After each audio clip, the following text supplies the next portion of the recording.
عشاء کی نماز جماعت کے ساتھ پڑھنے کا اہتمام کرنا چاہیے، تہجد پڑھنی چاہیے، فجر کی نماز جماعت کے ساتھ پڑھنے کا ہمیں اہتمام کرنا چاہیے، اور اللہ تعالیٰ جتنے ہمیں توفیق دے اللہ کا ذکر کرنا چاہیے، قرآن کی تلاوت کرنی چاہیے، نوافل پڑھنے چاہیے، اور دعا خوب کرنی چاہیے اس رات کے اندر، صدقہ خیرات کرنا چاہیے اللہ کے نام پر۔ تو جو عبادت کرنا چاہے ہم اس رات کے اندر عبادت کر سکتے ہیں، اس کا کوئی خاص طریقہ متعین نہیں ہے۔ دوسری بات، یہ جو رات ہے یہ رات بجٹ کی رات ہے میرے بھائیوں، بہت اہم رات ہے۔ پیارے حبیب صلی اللہ علیہ وسلم جب شعبان کا مہینہ آتا تھا تو آپ نے فرمایا کہ شعبان شہری، شعبان میرا مہینہ ہے، وشہر رمضان شہر اللہ، کہ شعبان میرا مہینہ ہے اور رمضان یہ اللہ کا مہینہ ہے۔ آپ جب شعبان کا مہینہ آتا تھا تو آپ کثرت کے ساتھ روزے رکھتے تھے، شعبان کے مہینے میں پہلی تاریخ سے روزہ رکھنا شروع کرتے تھے، اور اخیر کے اندر 26 27 تاریخ کو پھر روزہ رکھنا آپ چھوڑ دیتے تھے، تاکہ رمضان اور شعبان کے درمیان میں فصل ہو جاوے، رمضان کا مہینہ الگ ہو جاوے۔ تو کثرت کے ساتھ آپ اس مہینے کے اندر روزے رکھتے تھے۔ کیوں روزے رکھتے تھے؟ اس لیے کہ اس مہینے کے اندر یہ شب برات آنے والی ہے، 15ویں شعبان آنے والی ہے، یہ بجٹ کی رات ہے۔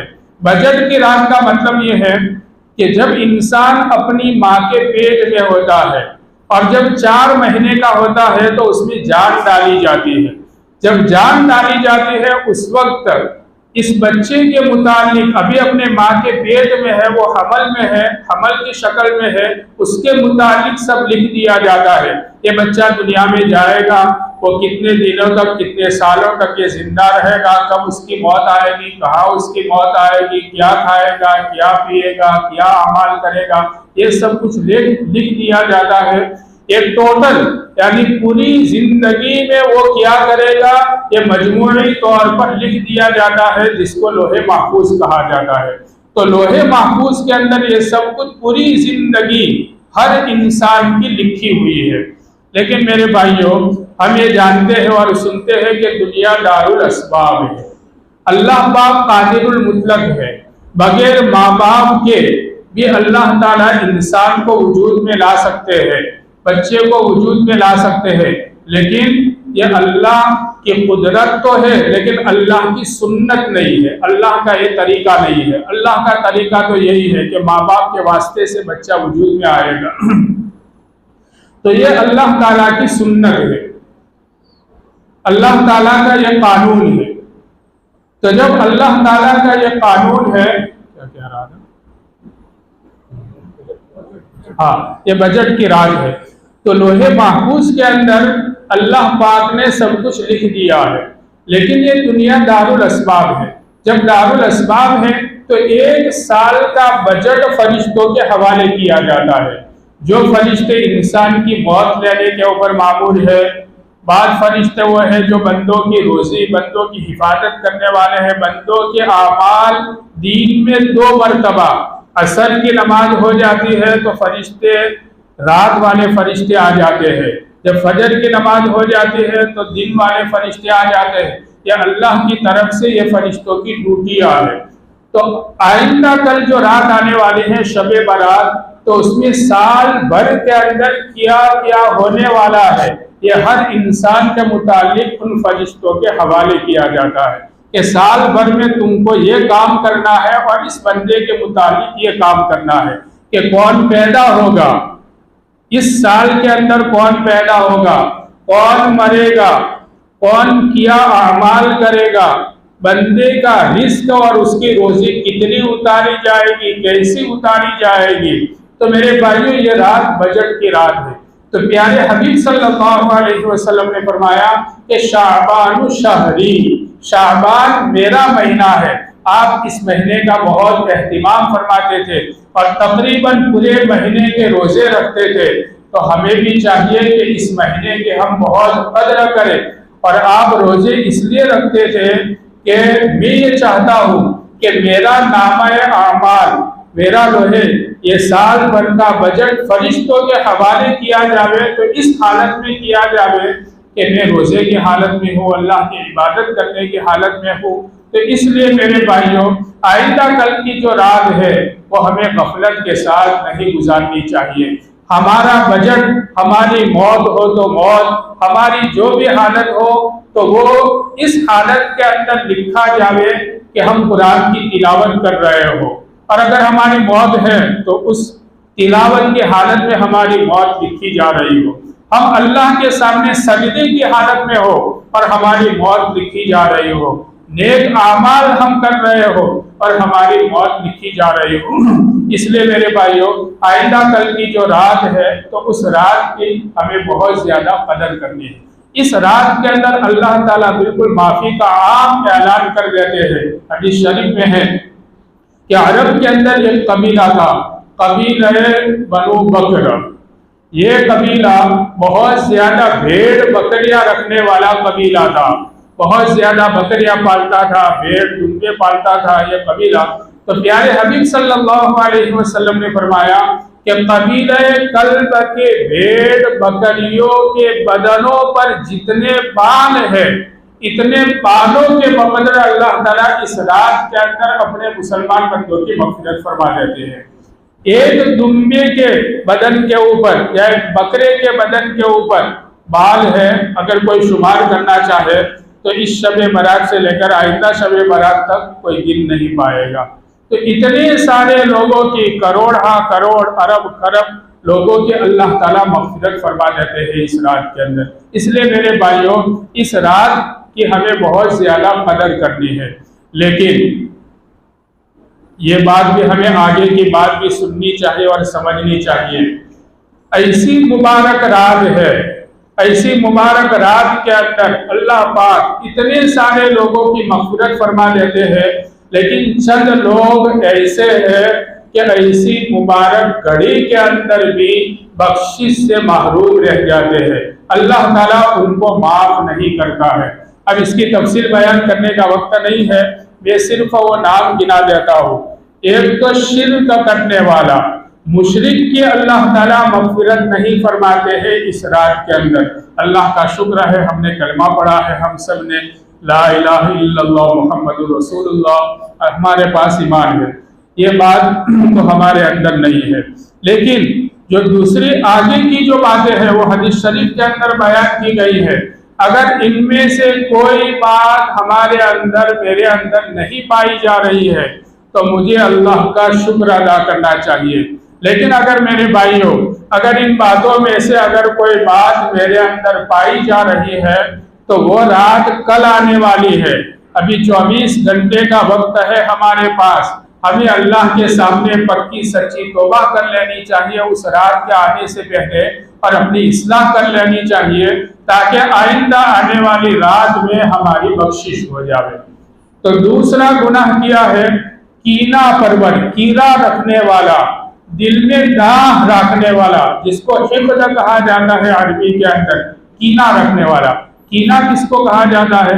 انبنا ہوتا ہے، برتن پاس میں ہوتے ہیں تو اس میں آواز کھٹ پٹ ہوتی ہے، تو مسلمان سے ایسا ہو جاتا ہے، لیکن ہو گیا تو اس کو معاف کر دینا چاہیے۔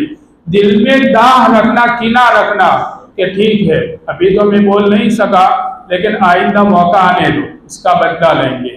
انتقام کا جذبہ رکھنا، بدلہ لینے کا جذبہ رکھنا، یہ ہے کینہ۔ تو اگر آدمی کے دل کے اندر یہ بیماری ہے، یہ مرض ہے، یہ گناہ ہے، ایسے آدمی کی اللہ تعالیٰ بخشش نہیں فرماتے ہیں۔ اس لیے میرے بھائیوں، مسلمانوں کو ہمیں معاف کر دینا چاہیے۔ ہمارے سامنے وہ فتح مکہ کا واقعہ ہمارے سامنے ہونا چاہیے۔ پیارے حبیب صلی اللہ علیہ وسلم کو کتنی تکلیفیں پہنچائی گئی۔